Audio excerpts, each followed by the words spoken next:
Seja Anjo da Esperança, ligue 0 operadora 12 21 27 30 30 ou acesse nosso site.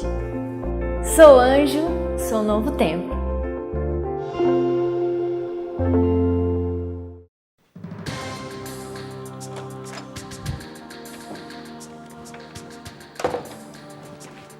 Olá! Como você sabe, o programa de hoje ele é todo especial, é um programa temático. E eu queria começar abrindo a Palavra de Deus e lendo o seguinte texto, que se encontra em Mateus, no capítulo 6, o verso 24, que diz o seguinte: Ninguém pode servir a dois senhores ao mesmo tempo, pois vai rejeitar um e preferir o outro, ou será fiel a um e desprezará o outro. Se adaptarmos para o tema que nós vamos abordar aqui, será que alguém consegue servir ao cristianismo e ao mesmo tempo a uma sociedade secreta qualquer, ou a especificamente abordada pelo tema de hoje? Como entender o assunto da maçonaria, do Illuminati, de uma sociedade secreta, baseando-se na palavra de Deus? Há algum fundamento na palavra de Deus contra ou a favor a uma seita secreta ou a uma sociedade secreta qualquer? Esta e muitas outras questões você vai acompanhar agora, pois está no ar Na Mira da Verdade.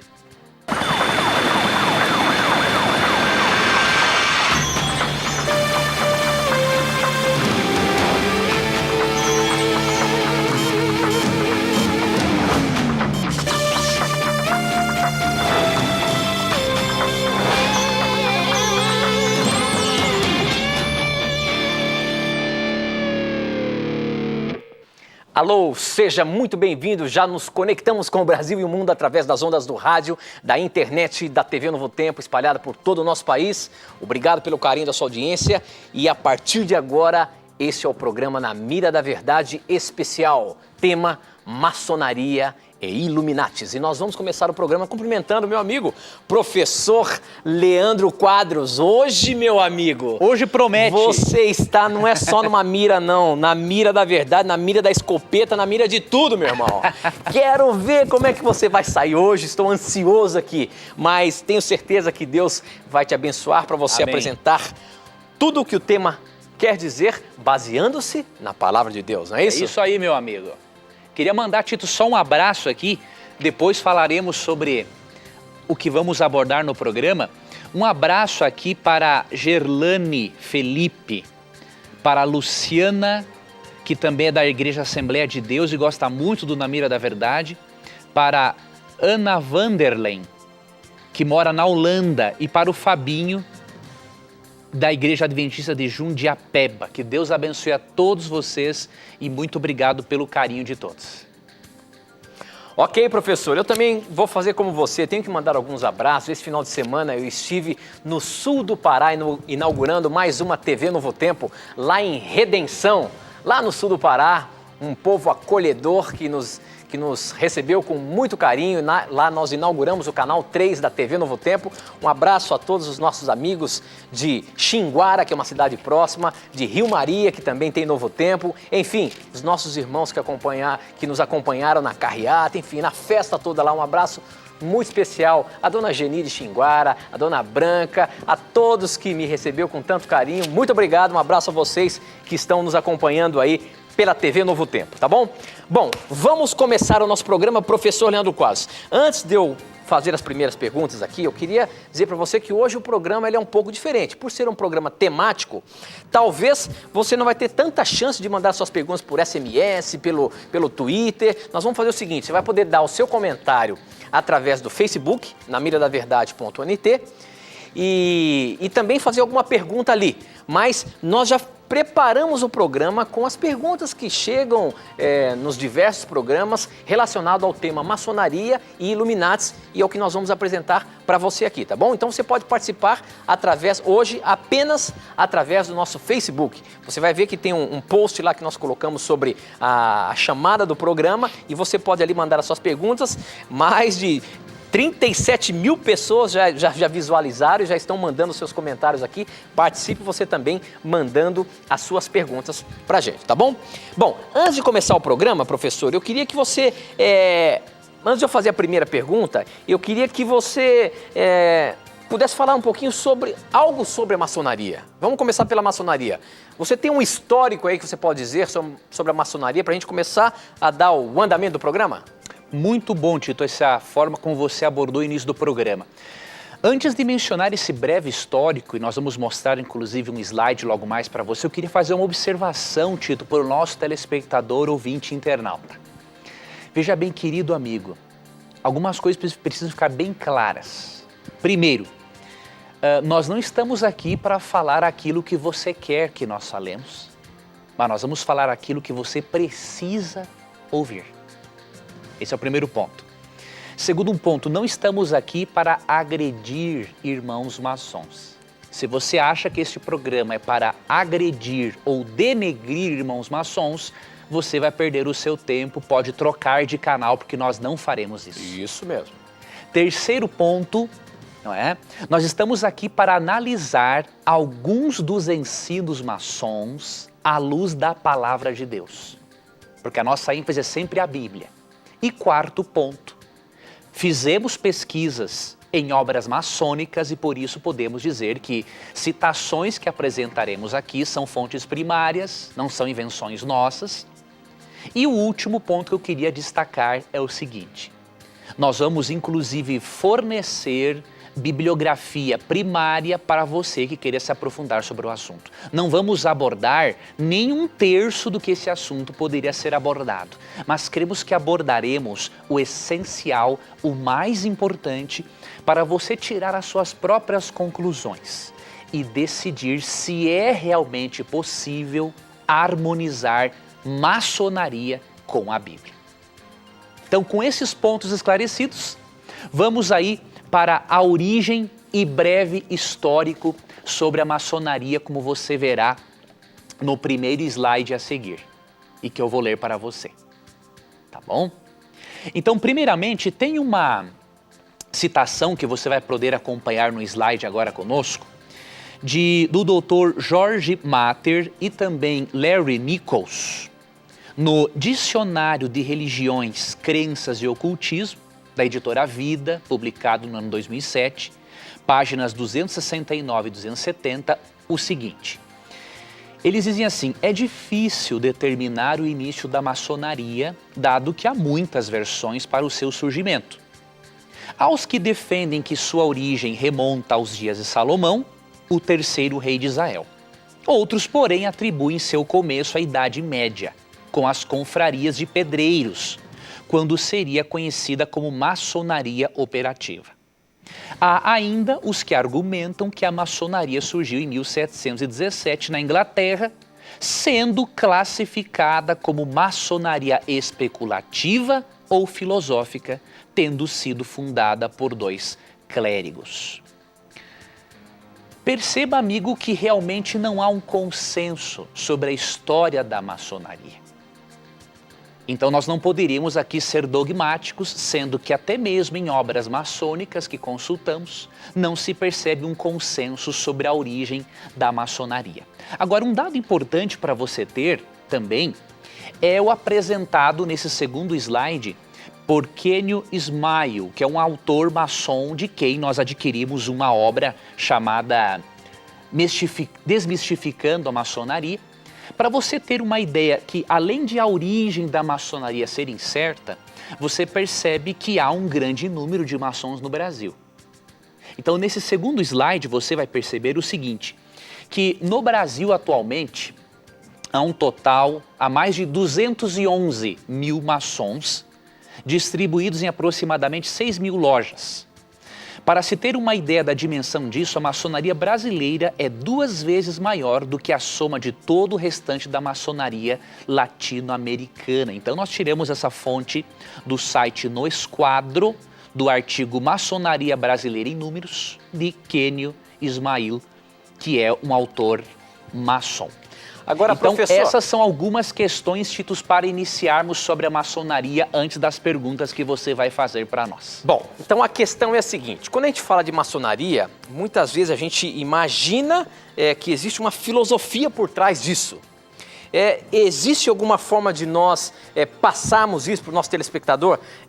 A pergunta seria assim, nós podemos ter um conhecimento sobre a filosofia que está por trás da maçonaria? Existe alguma forma de saber qual é a filosofia da maçonaria? Muito boa pergunta, Tito. Apesar de a maçonaria ser algo secreto e não sabermos todos os mistérios sobre a maçonaria, e mesmo não tendo uma interpretação homogênea, não é, para todos os símbolos maçons, é possível sim termos conhecimento da filosofia maçônica. Em que sentido? Primeiro, o pesquisador brasileiro tem dezenas de livros escritos por maçons e que esclarecem sobre a filosofia maçônica. Então, por exemplo, há uma editora que eu até listei aqui, que é a editora Pensamento, certo? Essa editora, a editora Pensamento, ela tem dezenas de livros em que ela detalha os graus da ordem maçônica. Né?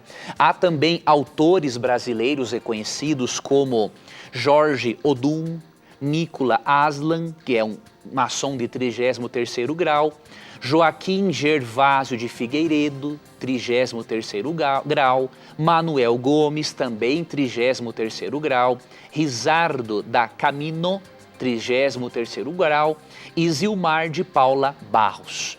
Então, há muitas fontes sobre a maçonaria. Mas eu queria deixar um aviso para o nosso telespectador e ouvinte. Cuidado com os chamados teóricos da conspiração, que ficam criando lendas e mitos sobre os irmãos maçons.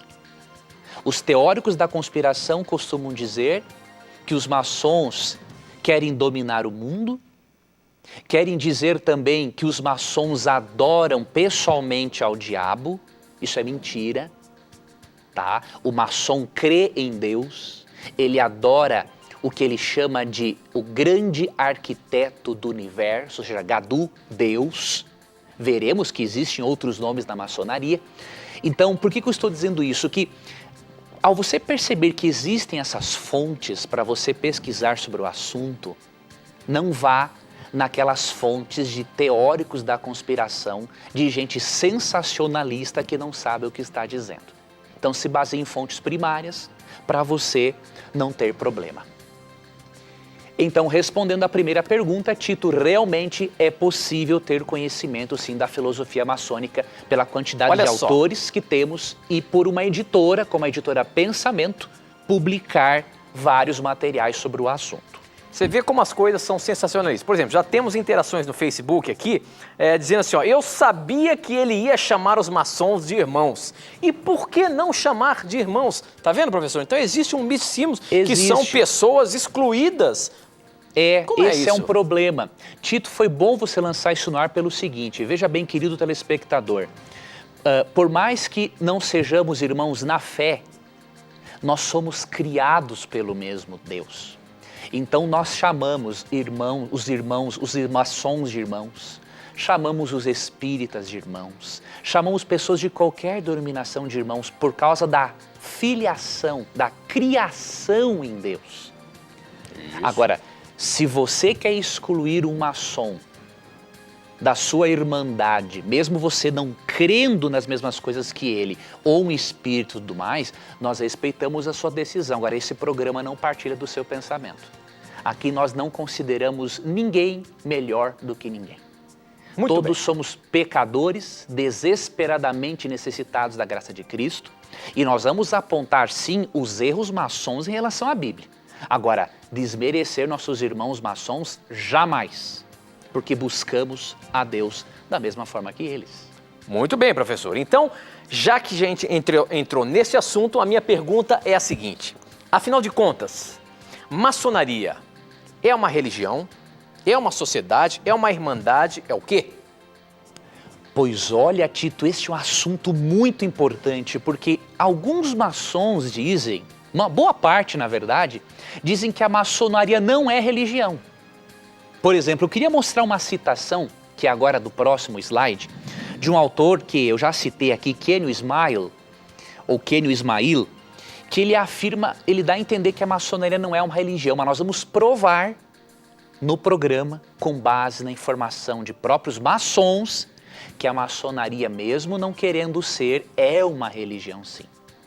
Então eu queria chamar esse próximo slide, intitulado A Maçonaria é ou não é uma religião? E aí eu queria mostrar essa citação tirada de uma obra maçônica que nós adquirimos aí para a pesquisa e para também informar ao nosso telespectador. Então esse slide diz o seguinte: de acordo com esse autor maçom, a maçonaria é uma espécie de escola cujo objetivo é o desenvolvimento moral, intelectual e espiritual de seus membros. Bom, isso é o que um autor maçom afirmou.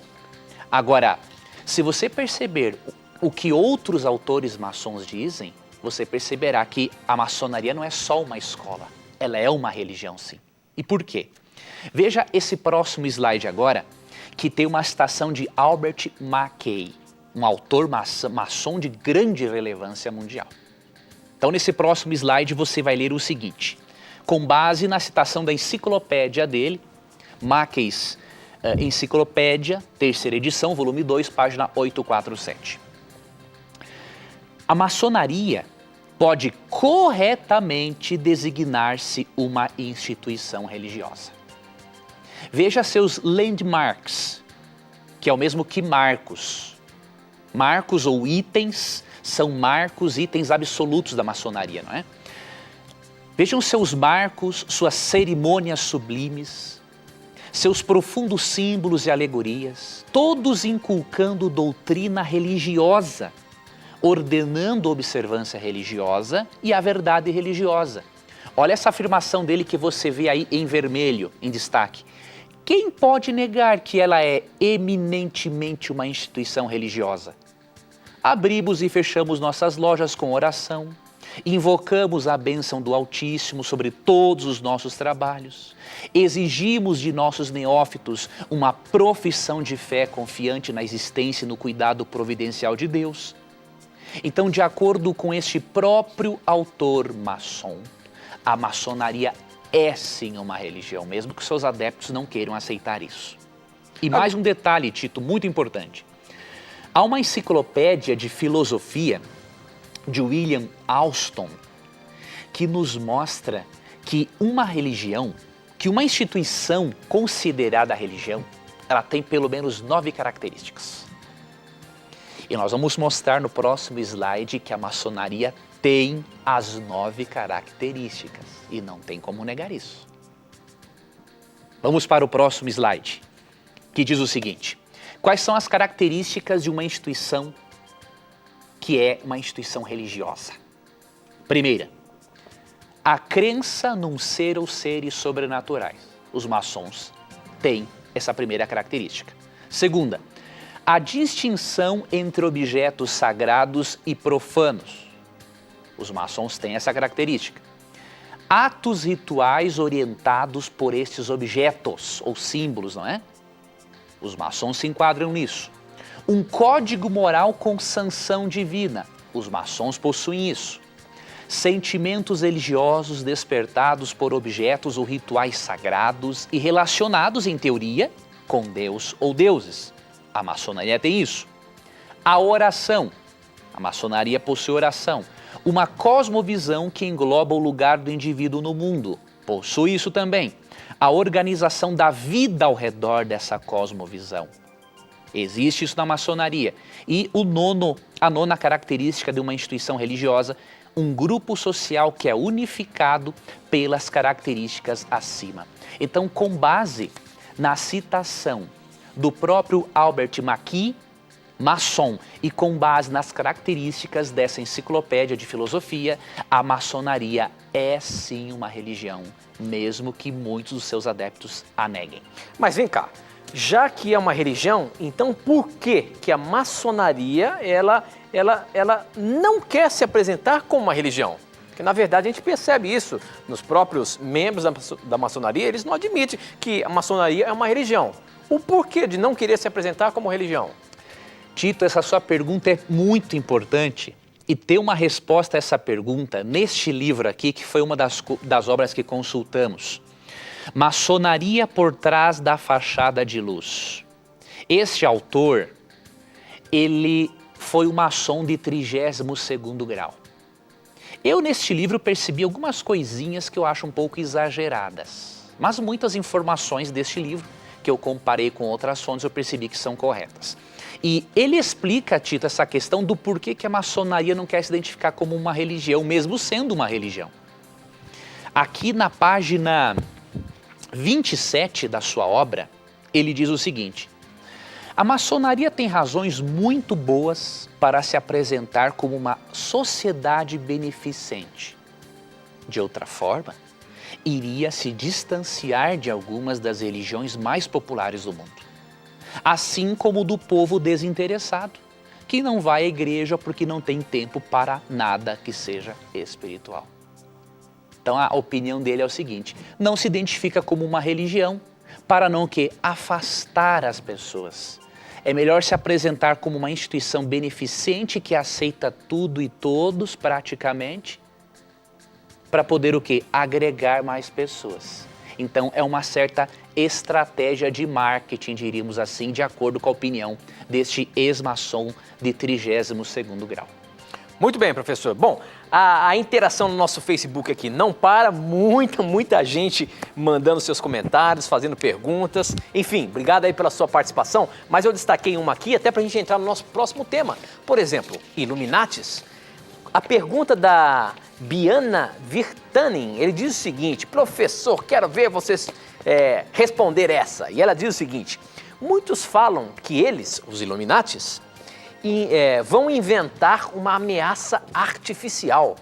Querem reduzir a população com vacinas, alimentos transgênicos, vacinas perigosas, drogas farmacêuticas. O que realmente eles, sociedades secretas, estão planejando?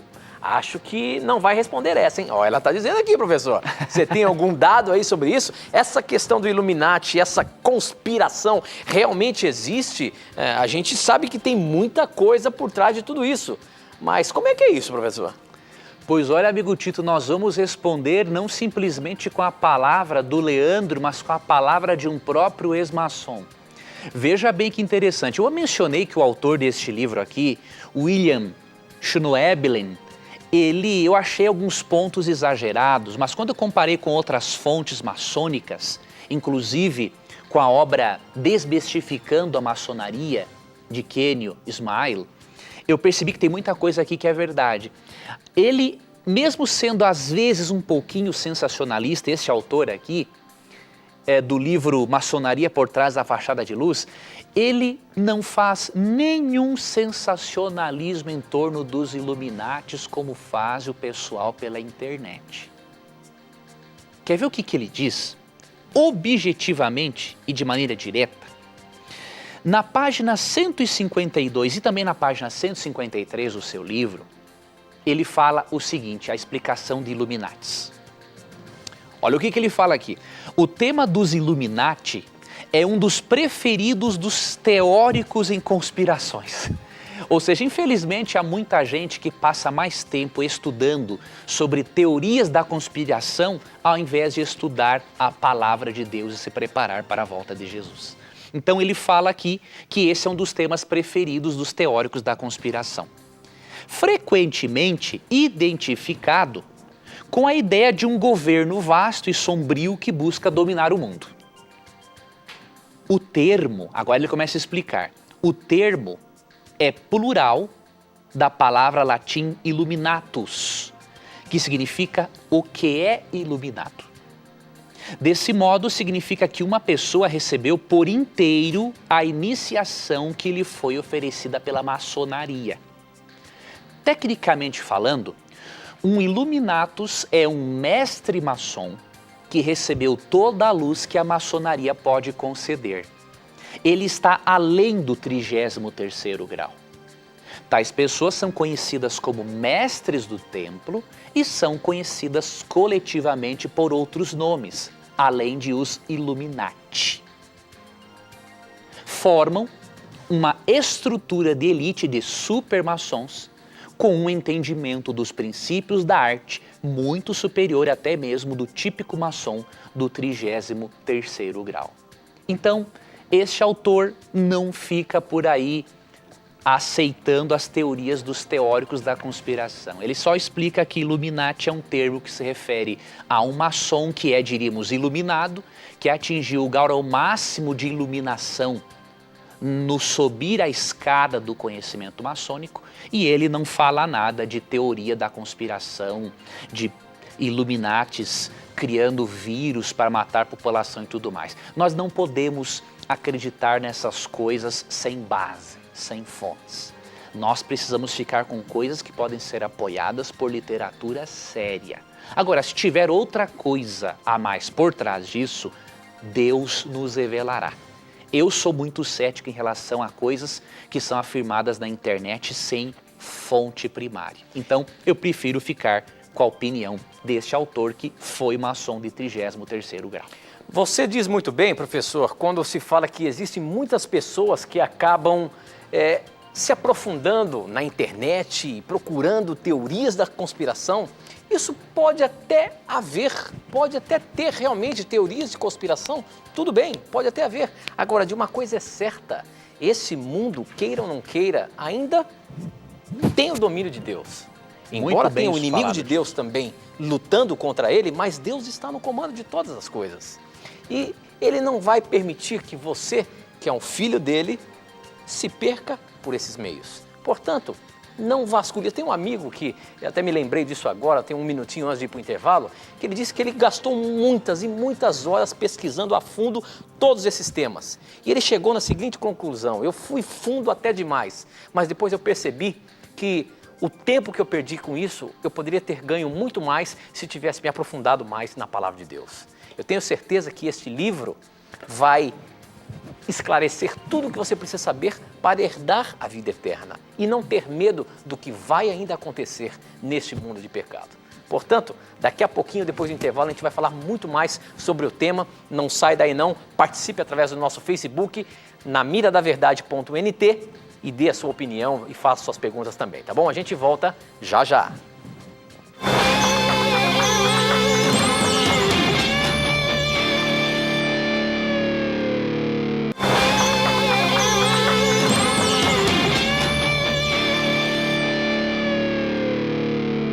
Já estamos de volta, agora são 21 horas e 33 minutos, estamos ao vivo. Este é o programa Na Mira da Verdade, aqui na TV Novo Tempo. Um abraço todo especial aos nossos ouvintes da rede de rádio que estão conectados com a gente. Nós estamos ao vivo também através da Rádio Novo Tempo, onde quer que você esteja nos ouvindo. Um abraço carinhoso a você que está nos acompanhando aqui dos estúdios da Novo Tempo, tá bom? Bom, professor Leandro Quadros, nós já vamos começar agora entrando mais na questão bíblica do assunto, do tema sobre maçonaria, Illuminati. Vamos lá, meu amigo. E a minha pergunta é a seguinte, professor: qual é o lugar da Bíblia na maçonaria? Existe espaço da palavra de Deus na maçonaria, meu amigo? Olha, aqui a coisa começa a ficar interessante pelo seguinte aspecto. Nós vamos perceber, Tito, que a Bíblia ter uma visão diferente de si mesma e do que a maçonaria pensa. Por exemplo, a maçonaria pensa uma coisa da Bíblia e a Bíblia pensa outra a respeito de si mesma. Mas como entender isso? Como que Vou te entende ajudar. uma coisa e a Bíblia entende outra? Como é isso? Olha, por exemplo, como que a maçonaria, Tito, considera a Bíblia? Apenas um livro sagrado, entre outros, que podem ser, inclusive, livros esotéricos, tá? Outra coisa, a maçonaria pensa que a Bíblia é uma metáfora da vontade divina. Isso está numa obra de Nogueira Filho, Maçonaria, Religião e Simbolismo, páginas 32 e 33. Ou seja, a Bíblia é um símbolo, uma metáfora da vontade de Deus. E ela pode, o quê? Ser um livro sagrado, entre outros, como Alcorão, Talmud ou livros esotéricos. Agora, Então, o que é... Então você quer me dizer o seguinte: na verdade, tudo depende. Pode ser que num país onde a força é islâmica, ele não vai ter a Bíblia ali, vai ter o... Qual deles? O Alcorão. Alcorão. Então esse que vai ser a peça fundamental. Num país cristão, vai ser a Bíblia. Exatamente. Num país budista, vai ser os livros de... É mais ou menos isso? É isso mesmo, amigo. A Bíblia não é absoluta. Okay. E a Bíblia é só uma metáfora da vontade de Deus. Agora, olha, Tito, o que a Bíblia diz sobre ela mesma. E é bem diferente. Qual é o livro aí, meu amigo? 2 Timóteo 3,16. Eu até vou pedir, Tito, para você ler alguns textos comigo, amigo. Ok. Abra aí, Tito, em João 17,17. Enquanto eu leio 2 Timóteo 3,16 para ver se esse texto se harmoniza com a compreensão da maçonaria a respeito da Bíblia. João 17,17, né? Isso. Ok. Então aqui 2 Timóteo 3,16 fala assim: toda escritura é inspirada por Deus e útil para o ensino, para a repreensão, para a correção e para a instrução na justiça, para que o homem de Deus seja apto e plenamente preparado para toda a boa obra. Primeiro ponto, a Bíblia diz que toda ela é inspirada por Deus e é absoluta. Olha o que diz esse texto agora que o Tito vai ler para nós de João 17,17. João 17,17 diz o seguinte: que eles sejam teus por meio da verdade. A tua mensagem é a verdade. Olha que interessante, aí Cristo fala que a palavra de Deus é a verdade. Ele não admite outras fontes literárias como fonte de verdade absoluta. E mais, em Lucas 24, 27 e 44, quando Jesus explicou assuntos espirituais para os seus seguidores, Cristo utilizou unicamente a Bíblia. Então, a maçonaria vê a Bíblia como uma metáfora da vontade divina e a Bíblia, e a própria Bíblia vê a si mesma como a revelação escrita da vontade de Deus, como uma verdade absoluta. Então, neste primeiro ponto já percebemos, maçonaria e Bíblia não se combinam. Bom, então já que existem, eles podem adotar vários livros, a Bíblia, o Ancorão, enfim, outros livros esotéricos, como que a gente pode chegar à seguinte pergunta: qual é o Deus da maçonaria? Esse aqui também é um assunto muito sério, Tito. Por exemplo, na maçonaria, Deus é conhecido como o grande arquiteto do universo, ou seja, Gadu. Até aqui tudo bem. Isso é verdade, Deus é o grande arquiteto do universo. Só que há um detalhe: na maçonaria, Deus não é visto como um ser pessoal. De acordo com Albert Pike, um maçom de 33º grau, olha o conceito de Deus para o maçom. O Deus de 95% do mundo cristão é apenas Baal, olhem bem, nome pagão, Moloque, Zeus, ou na melhor das hipóteses, Osíris, Mitas ou Adonai, sob outro nome, adorado através das antigas cerimônias pagãs e fórmulas ritualistas. Isso está no livro de Pike intitulado Morals and Dogma, páginas 295 e 296. Ou seja, o conceito de Deus na maçonaria é sincretista. Você pode crer num Deus que se chame Baal, Moloque, Zeus, Jeová, não importa. É um conceito misturado de Deus, sincretista. E um outro detalhe que é preocupante é o seguinte: quando o candidato é elevado a certos graus da maçonaria, ele começa a receber a revelação de que Deus tem alguns nomes diferentes além de Gadu. Um desses nomes é Jabulon. O que é esse nome? O nome Jar é a primeira sílaba do nome que representa Jeová ou Javé no Antigo Testamento. A segunda sílaba, Bul, se refere ao deus Baal, um deus pagão horrível mencionado no Antigo Testamento, que era adorado por Jezabel e Acabe. E a terceira sílaba, On, se refere ao deus egípcio, ao deus Sol egípcio. Então o que acontece? o candidato maçom recebe a revelação de que o nome de Deus é Jabulon, é uma mistura de um nome hebraico para Deus, judaico-cristão, e mistura de 2 nomes pagãos. Só que tem um detalhe, Deus não aprova que os seus filhos peguem o seu nome e coloquem num liquidificador espiritual e tornem Deus Jabulon. Você quer ver o porquê? Em Êxodo capítulo 20, verso 7, percebemos que Deus é muito zeloso com o seu próprio nome, porque o seu nome é sagrado. Então em Êxodo 27 diz assim, não tomarás em vão o nome do Senhor o teu Deus, pois o Senhor não deixará impune quem tomar o seu nome em vão. Misturar o nome de Javé com o nome de Baal e com o nome do Deus Sol, com Deus On, é blasfemar o nome de Deus. E mais um detalhe, chega um momento em que a pessoa recebe na maçonaria, Tito, a revelação de que o nome de Deus é Abaddon. Você sabe, amigo telespectador e ouvinte da Rádio Novo Tempo, que nome é este na Bíblia? Se você ler Apocalipse 9:11, você vai perceber que o nome Abaddon se refere ao anjo do abismo, ou seja, ao diabo. Não estou dizendo que o irmão maçom é satanista, longe disso. O irmão maçom busca adorar a Deus.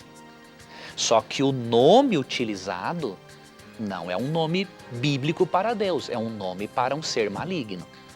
Deixa eu até ler aqui o verso. Leia, meu amigo. Apocalipse 9:11 diz o seguinte, eles tinham um rei que os governava, que era o anjo que toma conta do abismo. O seu nome em hebraico era Abaddon e em grego Apolion. Isso quer dizer o destruidor. Tá aí, Tito. Então essas coisas que começam a vir à tona para a gente começar a botar na balança e entender um pouquinho dessa filosofia, não é isso, professor? Exatamente, amigo. Nós começamos a perceber que por mais amorosos, beneficentes que sejam nossos irmãos maçons, certas doutrinas deles são totalmente incompatíveis com o cristianismo. Porque Agora, enquanto, por exemplo, Tito, eles veem Deus como um ser,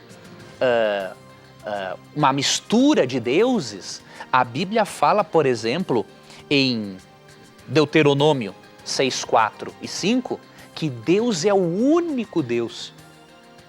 E ali em Isaías 43:10, Tito, Deus chega a falar assim, eu até vou ler esse texto, Tito, rapidamente, antes do amigo fazer o seu comentário. Em Isaías 43:10, olha o que diz aqui, ó. Vocês são minhas testemunhas, declara o Senhor, e meu servo a quem escolhi, para que vocês saibam e creiam que em mim, e entendam, que creiam em mim e entendam que eu sou Deus. Antes de mim nenhum Deus se formou, nem haverá algum depois de mim. Eu mesmo sou o Senhor, e além de mim não há Salvador. Deus não aceita compartilhar o seu nome santo com divindades pagãs. Então o Deus da Bíblia é um Deus pessoal, zeloso. O Deus da maçonaria é um Deus sincretista, que não possui qualquer fundamento. Mas, professor, o tempo agora corre contra a gente, eu não posso deixar de colocar outras perguntas para você. A questão é a seguinte, por exemplo, você falou de tudo isso sobre Deus, agora eu já ouvi falar que parece que dentro da maçonaria, dentro dessa filosofia, não se ora em nome de Jesus, se ora em nome de Deus, mas Jesus, isso é verdade? É a mais pura verdade. Mas como é que é? Então quer dizer que não é aceito o nome de Jesus na ordem? Olha que interessante, a pessoa de Jesus também é vista de maneira diferente na Bíblia e na maçonaria.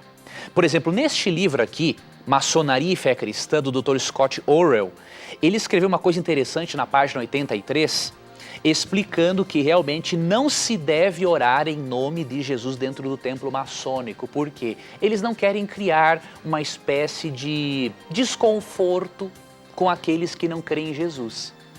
Só que olha o que a Bíblia diz sobre o orar em nome de Jesus, em João 14:13.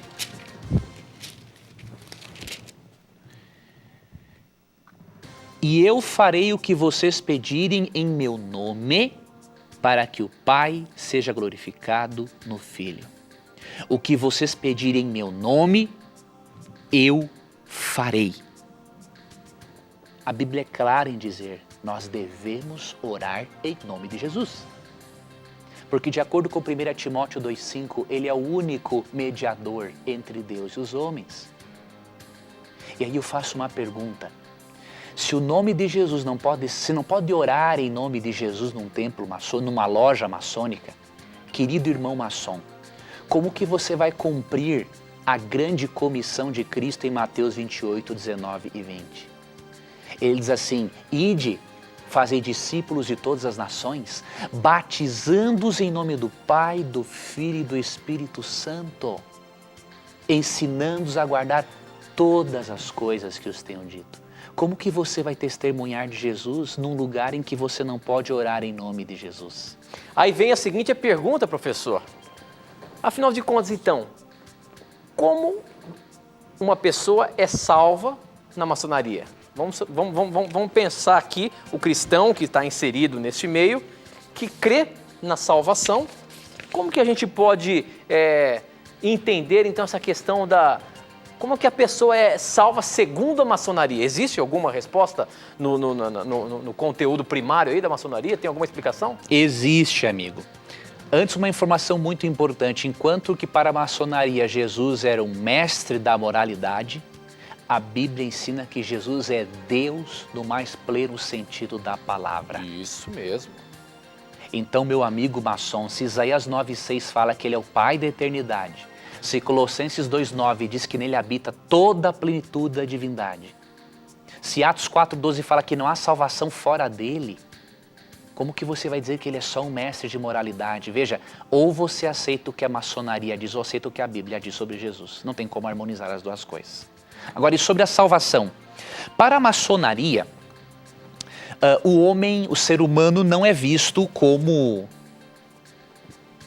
um ser, diríamos assim, pecador. Simplesmente um ser que precisa adquirir mais crescimento, mais desenvolvimento. Ele precisa ser mais iluminado, tá? Os conceitos de pecado e arrependimento também não existem, né, nas obras maçônicas, como é ensinado aos aprendizes. Então não se percebe isso, não se percebe uma ênfase na necessidade humana de ser salvo da morte eterna e do pecado. Já a Bíblia, por sua vez, diz que o ser humano, mesmo sendo o melhor da criação de Deus, por ter sido feito à imagem e semelhança de Deus, segundo Gênesis 1, 26 e 27, o ser humano acabou se tornando o pior da criação, de acordo com Romanos 3, porque ele se depravou totalmente.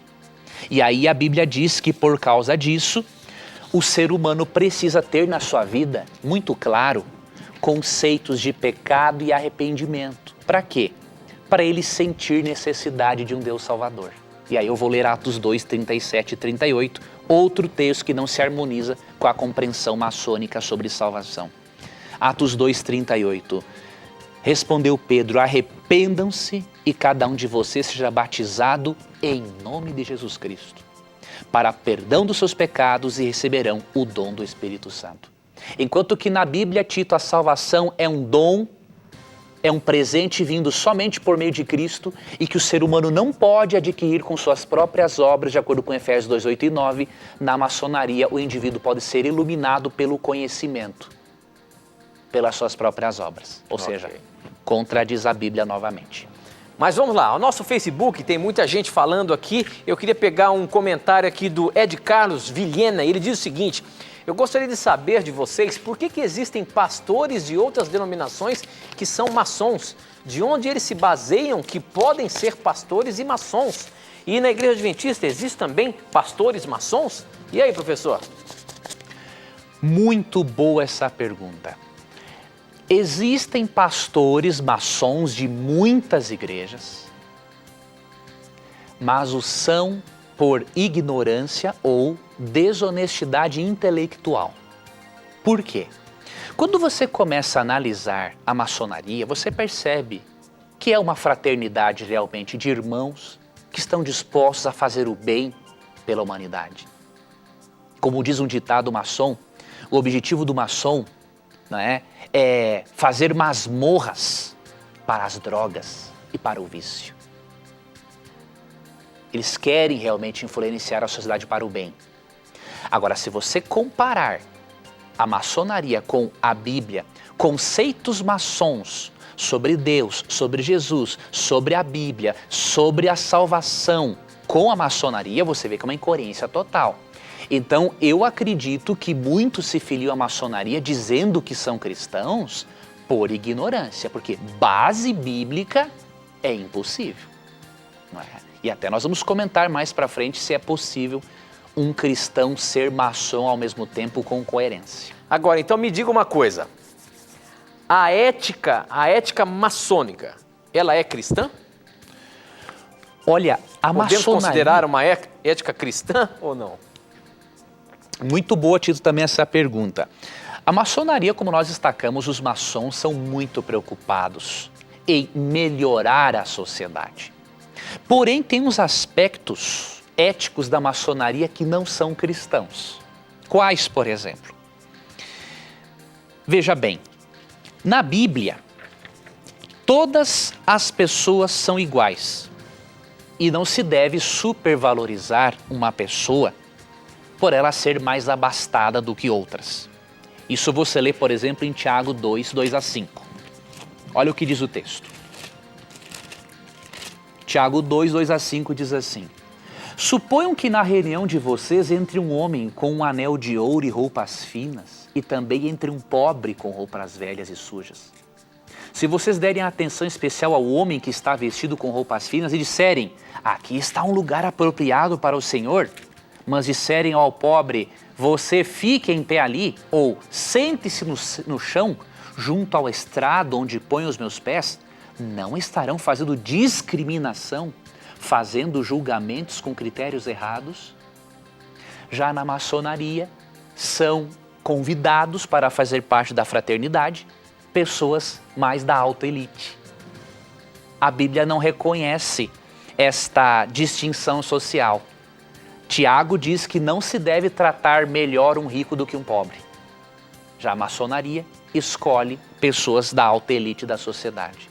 Uma outra questão ética também interessante é a questão dos juramentos. Em Mateus 5, 34 a 37, Cristo diz que não devemos jurar, em hipótese alguma. Só que na maçonaria há alguns juramentos, inclusive uns juramentos bem fortes, que eu vou mencionar aqui para você agora. Só lembrando, professor, nós temos ainda 6 minutos e tem uma pergunta aqui que é daquelas capciosas que eu quero te colocar na mira, hein, meu amigo? Ótimo, amigo. Eu vou ler rapidinho então para você colocar essa pergunta. Ok. Enquanto que Jesus fala em Mateus 5, 34 a 37 para não jurarmos, olha o tipo de juramento que é ensinado na maçonaria. Isso aqui está no livro Ritual e Instruções do Aprendiz Maçom do Rito Escocês Antigo e Aceito, publicado por Grande Oriente de São Paulo, ano de 1984, páginas 94 a 98. Parte do ritual diz o seguinte: Eu juro e prometo de minha livre vontade, pela minha honra e pela minha fé, em presença do Supremo Arquiteto do Universo, que é Deus, e perante esta Assembleia de Maçons, solene e sinceramente, nunca revelar qualquer dos mistérios da maçonaria que me vão ser confiados. Olha isso aqui. Se violar este juramento, seja-me arrancada a língua. Não que eles fazem isso literalmente, eles não fazem, né? Agora, o maçom faz um juramento de que se ele revelar um segredo da maçonaria, que arranque-se a língua dele. Só que a Bíblia não apoia esse tipo de juramento. Então você percebe mais uma vez que nesse aspecto, não é, a ética maçom, ela não é uma ética cristã. Muito bem. A gente percebe também que um dos assuntos, um dos fatos que são bastante especulados é a questão do simbolismo. Inclusive, na nossa chamada, a gente fez questão de colocar alguns símbolos ali que são relacionados com a maçonaria. Até mesmo no passado, o nosso cenário tinha um piso que era quadriculado e nós fomos acusados de monte que esse era um teto, um piso maçom. Mas, enfim, professor, essa questão de simbolismo está relacionado muito com religiões ocultas. A maçonaria e as religiões ocultas, há algum vínculo?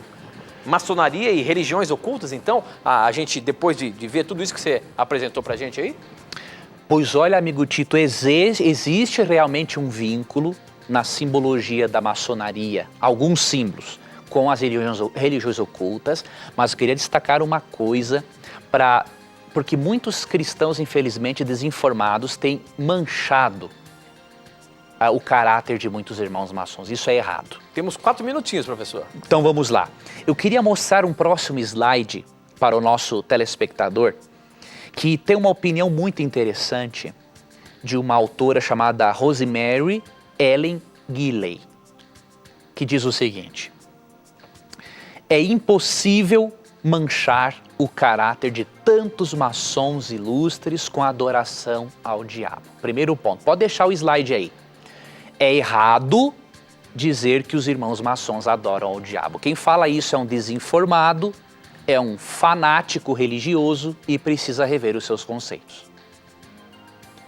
E, por outro lado, nós não podemos dizer que o símbolo em si é um problema, porque de acordo com Kenio Ismail, um maçom, ele está totalmente certo em dizer o seguinte: os símbolos formam a base didática não somente da ordem maçônica, mas de toda a humanidade. Ou seja, toda a humanidade se utiliza de símbolos para comunicar ideias.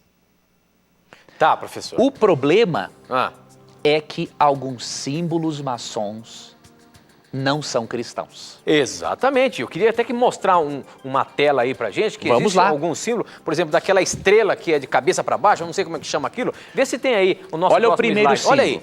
símbolo. O que é isso daí, professor? Esta é a estrela pentalfa. Essa estrela invertida, E parece que tem um bode ali no meio. ela é um sinal utilizado no satanismo.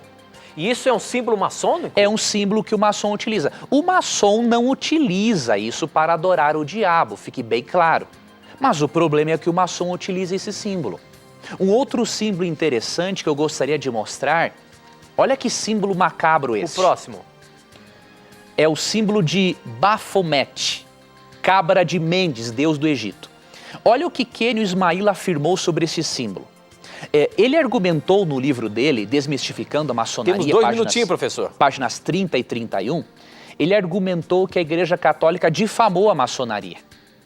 E aí o que ele fala sobre esse símbolo? A maçonaria, como não poderia deixar de fazer, levou e leva a tais crendices pelo caráter jocoso, divertido, e tem adotado o bode quase como um mascote. Eu pergunto, por que adotar esse tipo de símbolo pagão como mascote? Isso contraria um princípio bíblico muito forte, que se encontra em 1 Tessalonicenses 5:22. Mesmo que o irmão maçom não adore o diabo, esses símbolos pagãos comprometem sim aqueles que querem ser cristãos de verdade. Porque em 1 Tessalonicenses 5:22 diz assim, afastem-se de toda forma de mal. Ou seja, nenhuma forma de mal é para você utilizar. Não utilize o símbolo do Baphomet, cabra de Mendes, deus do Egito. Não utilize o pentalfa, porque isso é símbolo pagão e o cristão deve se livrar de toda a aparência do mal. Finalizando a minha participação, Tito, teríamos algumas coisinhas mais para mostrar. Não, mas eu quero te dizer uma coisa ainda. Pera um pouquinho. É possível um cristão, depois que ouvimos tudo isso, ser maçom, meu amigo? Sim ou não? Amigo, podemos dizer, com base no que estudamos na Bíblia, comparando as crenças maçônicas com a Bíblia, é impossível ser um cristão coerente e um maçom ao mesmo tempo. Ok, e nós vamos ter que encerrar, professor. Nosso tempo acabou aqui. Esse é um assunto que a gente tem que explorar cada vez mais e no decorrer dos programas nós vamos colocar mais assuntos sobre isso. Sim, queria dizer que o nosso conteúdo está disponível no nosso blog, vai estar disponível a partir de amanhã cedo. Todo esse conteúdo que o professor apresentou aqui vai estar disponível para você baixar um download sobre isso daí, tá bom? O nosso blog é novotempo.com/na mira da verdade. Professor, nosso tempo acabou e a gente no próximo mês vai ter um outro programa especial que a gente vai divulgar aqui, tá bom? Vai ser um prazer, amigo. Finalizo o Tito desejando Uma ótima noite aos queridos irmãos maçons. Agradeço por vocês terem acompanhado esse programa. Saibam que nós os respeitamos profundamente. Só quisemos abordar ideologias. E finalizo com um texto para você. Se você vê que é incompatível maçonaria com cristianismo à luz da Bíblia, atente para 2 Coríntios 6,14. Não se põe em julgo desigual com descrentes, pois o que tem em comum a justiça e a maldade? Ou que comunhão pode ter a luz com as trevas? Que harmonia entre Cristo e Belial? Que há de comum entre o crente e o descrente? Que acordo há entre o templo de Deus e os ídolos? Pense nisso e aceite a Jesus como o único meio de você chegar ao Pai. Que Deus te abençoe, que a verdade lhe ilumine e lhe liberte. E você já sabe, no nosso programa, sempre os questionamentos estarão na mira da verdade. Até o nosso próximo encontro. Tchau.